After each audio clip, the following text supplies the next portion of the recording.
Welcome to Real Life Mentoring, where we explore real life issues to help you make an authentic difference in the world. Hi, you're listening to Real Life Mentoring, and today we have a special guest, Amy Whitson. We met Amy, probably a year or so ago, and she has some information that is going to serve listeners well. Amy, we're going to pass it over to you, and you tell us who you are.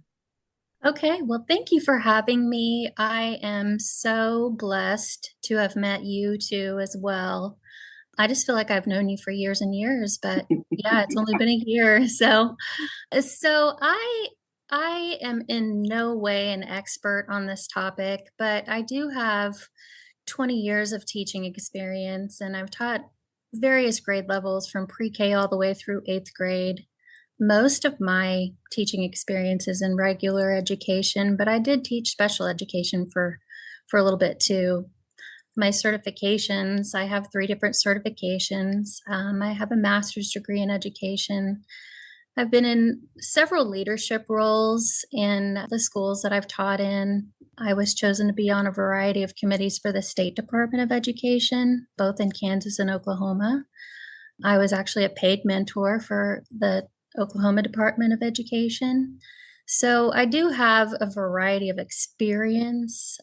And then I just entered the corporate workforce in the last That's year. where we met. Yeah. And that's where we met. And so I'm a human resources employee, and my actual title is culture and communications coordinator. So basically, I've been in the people business for a very long time. And I do think that relationships, I feel like I am not an expert for sure, but I feel like that is one of my fortes. Great. And so today we'll just throw out, we're going to be talking about learning styles. And that's why, because as everyone has just heard of your vast background, why are learning styles important? What are they? So I want to start by, most mentors will probably not have teaching background. Mm-hmm. So how can we make this simple and not intimidating to talk about learning styles? Why is it important? And so you just kind of give us an overview and jump in talking about learning styles. And Chris, you are here with us today. We haven't heard a peep out of you. Hey, thanks. I appreciate you ladies for letting me speak. Yeah. No, I'm very intrigued because I know this would have helped me when I was in grade school. I had teachers who maybe utilize learning styles and seen me not just as part of the group. Everyone learns the same way. Mm-hmm. So, Amy, I'm looking forward to learning today as well. Yeah. So you just jump in. Okay. Well, I do think that it's important, as with any relationship, to spend time getting to know each other. And this can be in a teacher-student relationship, in a mentor-mentee relationship, husband-wife, a friendship, and for sure coworkers in any kind of professional environment. So just getting to know each other is crucial in building that relationship. And so, in my opinion, knowing each other's love language is just as important as knowing their learning style. So you'll know at the beginning of a relationship how each other learns and what makes them kind of tick. And I think those are paramount in communication and understanding. So just very basic overview of what learning styles are.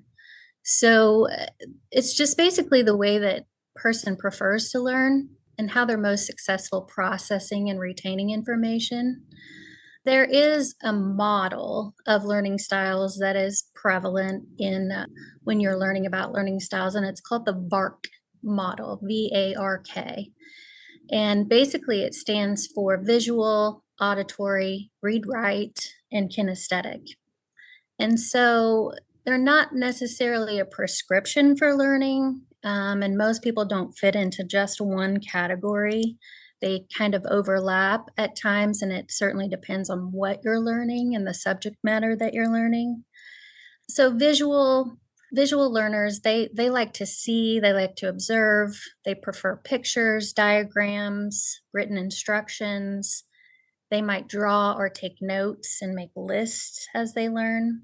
So providing information on a projection screen or posters or graphs colorful environments are helpful.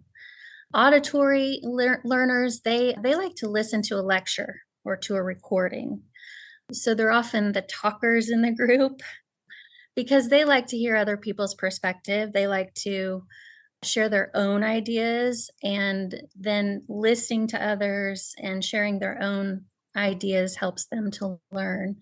And so when you're speaking to an auditory learner and you want them to learn something, you often repeat what you've said or have them repeat what you've said. I'm You sorry. give Could you them, repeat that? yeah. I'm joking. I'm Oh, joking. Yeah. Chris, let's say auditory together. Auditory, auditory. There we go. So they do like to have you repeat things, and they like to repeat them as well. So kind of like callback information. They also like audiobooks or recordings to learn. So you can tell as an adult if you prefer an audiobook rather than reading. You're probably more of an auditory learner. I actually do. I only started listening to books probably 2 years ago. I always felt like it was kind of cheating. I don't Right. know why, but it really it fits me. I love working out and listening to a good book, and I retain a lot of it. Okay.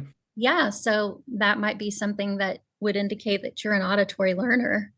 I'm the same. I don't listen to audiobooks because I love to read. I like to have a book in my hand. I like to feel the book and smell the book and, Yeah, kind of that's me. traditional. I love to listen to music though. Music fuels me, I think. And then the third style in the VARC model is to read and write. So these learners, they are the more quiet learners. They often like to gather their information through reading. They like to write. They love essays. They love written answers.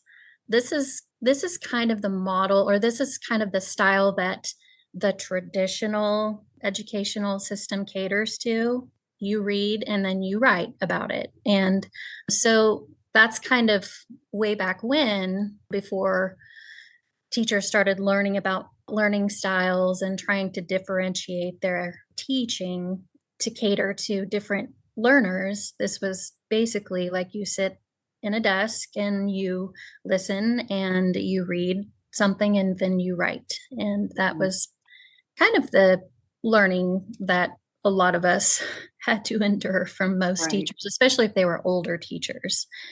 So they're content with writing projects, essays. They're probably not as vocal. They learn best through written answers. And then you've got the kinesthetic learners. So these type of learners, they use their bodies and they move a lot. They use their hands when they're talking. And I know I'm kind of a hand talker as well, but I'm not necessarily a kinesthetic learner. So they're thought of as wiggly or squirmy. They don't sit still. They're often good athletes or dancers. So they're more adept at learning through movement. So when you're little and you're teaching kids that are young letters, you might have body movements to teach them letters. And those kinesthetic learners are going to pick that up real fast. And so basically, hand or body movements, you let them kind of walk around the room and pace and talk it out when they're learning facts or when they're learning something. A lot of times they like to act out a scene from reading. So these are actors. They like to pace and walk and move and bounce and all of the things. So those are the basic 4 learning styles for children. But then as an adult, there's 4 different learning styles that have been researched and talked about for adults.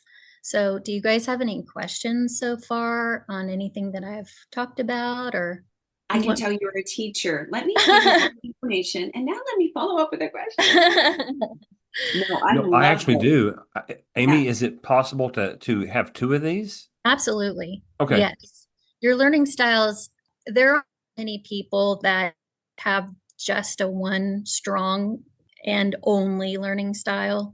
A lot of them overlap for sure. Okay. And it really depends on the environment that you're in, and it depends on the subject matter that you're learning. So, when you're learning math facts or when you're learning a new concept at work in your professional environment, it for sure depends on the subject matter Okay, that and makes how sense. you I think present it. I'm a mix on Mhm. between visual and auditory. For sure. What's interesting is that as adults, we kind of have our brains are set, right? Kids' brains are very malleable. They're learning and they can kind of adjust, right? And so when we're adults, we already have kind of our learning style. We acquire knowledge and it's kind of set, like I said. But kids, they can kind of move in between different learning styles too, depending on the situation, the environment, and such. But as adults, we've gone through our experiences and we can we can move our experiences into a different style than we've learned as a child, because adults do kind of struggle with changes in your brain or adapting to new scenarios. So it's kind of, we're kind of set when we're adults, to be honest. But there are four other different learning styles as an adult. There's linguistic, there's logical, intrapersonal, and interpersonal learning. Linguistic is verbal communication. It's when you need to see the speaker's face, their body language, you need to hear their voice. So, usually, good trainers can break down pieces of information and explain that to others around them. They're very good with their words. And then you've got the logical learners, which those are more like analyzing. So maybe scientists and mathematicians and people like that, they like to analyze the parts, pull them apart, put them back together in a way that makes sense for themselves. They often look for patterns of what they already know and how they learned that information from the past so that they can fit the new information into those type of patterns to help them learn better. Does that make Okay. sense? It Yeah. does. Mm-hmm. In And fact, I then, think I've seen. Is it possible to see like a 3-year-old playing with their toys and uh-huh. seeing some of this already in them? Mm-hmm. Mm-hmm. Oh yeah, I think absolutely. with Legos, and Mm-hmm. one little kid will start putting it together in really cool shapes, and Mm-hmm. another kid may just throw them around, right? Right. Okay. Right. They're throwing them because they're kinesthetic. They like that movement. And then, Right. Okay. Mhm. the others are building and they're very methodical about it, if that makes Mhm. sense. It does. And then you've got your INTRA personal learning style, which I would say I fall very much into this one as an adult for sure, because my learning occurs with relationships. So, instructors, peers, you're learning from your instructors, you're learning from your peers, you're learning from other people. So these type of learners, they do well in group discussions. They like case studies, they like brainstorming, sharing their own experiences. So real life scenarios work well in their learning. They like teamwork, they like self-expression. So there again, they're the talkers, they like those intrapersonal relationships with other people, and that's how they learn, by just listening and talking all at the same.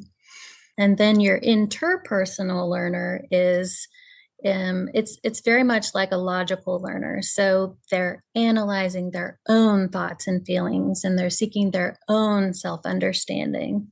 Most likely this is an introverted person, and they don't feel very comfortable learning in a team or with other people, because they really like to focus on their individual learning and kind of analyze and go with that. So those are the four adult learning styles, along with your auditory, your kinesthetic, your visual learning styles as well.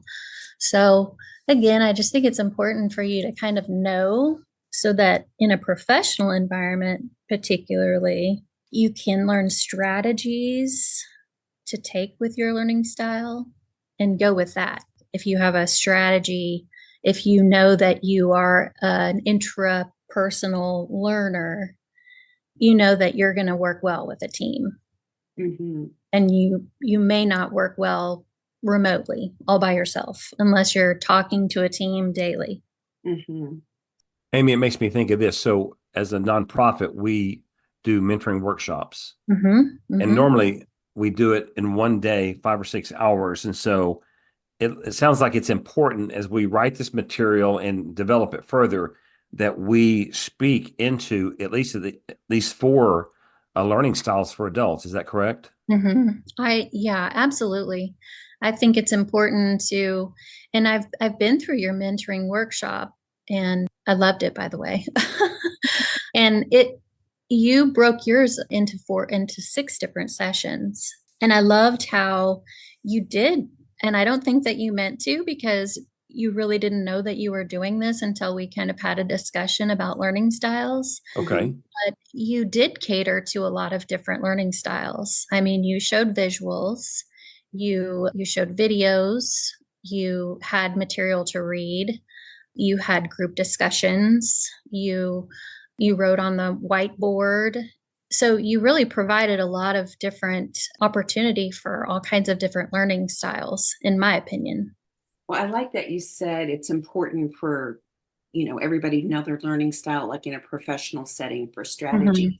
But in the beginning, you talked about relationships. Why would that, you and I, let's say we start meeting on a regular basis for coffee, and why would it be important for you to know? Because as you just said that, I think I'm visual, but I also think I'm an interpersonal. Like I'm great in a team, but I need to know that I know my own stuff. And so like with collaboration, I don't want to figure it out together. I want to figure out my part where Chris is like, oh no, let's just do it all together. Christina, so which one do you think I am then? Oh, you're definitely intra. I am very much Which so. is, And so, Amy, can you imagine we lead this nonprofit together and we work together. And so I have this idea and let's process it together. She's going, okay, leave me alone. I'm going to go to another room. Right. And I go, oh, wow. Okay. But man, we could talk so much about this, right? so Exactly. Amy, this could easily be a marriage counseling session, but I think it illustrates the point where we learn so differently. And I think we have seen that as, why can't you think like me? Why can't you think like me? What's the benefit of knowing the other person's learning style? How does that help relationships? So you don't kill them, maybe. Right. Well, I mean, I think understanding a partner's learning style can be important in a relationship because it can help with communication and strengthening your relationship.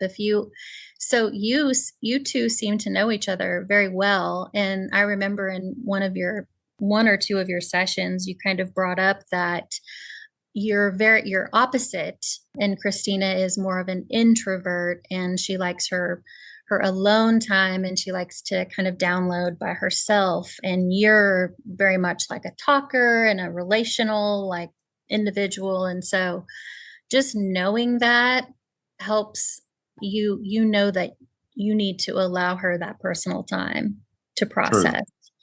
And so I think that since learning styles are how people process and understand and remember information, I think you can also influence how people communicate, listen, interact, behave with one another. If you know their learning style, then you can take that into account when you are trying to talk about something new or teach them something. It just seems like it would be more meaningful to your mentee or to your partner or a friend or a person you work with. If you know that they learn in a certain way, you're not just going to sit and give them a lecture if they're not an auditory learner, right? You're going to need to show them pictures and you're going to need to show them, or you're going to have to do something with them get up and move and show them and let them be a hands-on learner if they're kinesthetic. So understanding and knowing their learning style, I think it just shows that you care and you value your partner enough to make the effort to adjust to their learning style accordingly. I just had this aha moment. She started off as a mentee and now she's just a great friend, but she sends me auditory things all the time. And that speaks nothing to me because I'm visual. I want to read something. And she'll say, oh, did you read or did you listen to this? Did you listen to this? Did you listen to this? And I have to tell her, I didn't. I'm sorry. But she is probably an auditory learner. I am not. And so we're missing each other. Right. That's a great and like, I think most people know about the 5 love languages. And I was going to circle back to that. Can you briefly talk about that? Yeah. So, could I interject something for a moment, ladies? Absolutely. This topic is so good. There's so much to talk about. Why don't we go ahead and decide now to make this part 1 and 2? Is that okay? Yeah, that'd be great because there is so much yummy goodness here. Yeah. So, Amy, or Christina, do you want to finish this out with any particular comments?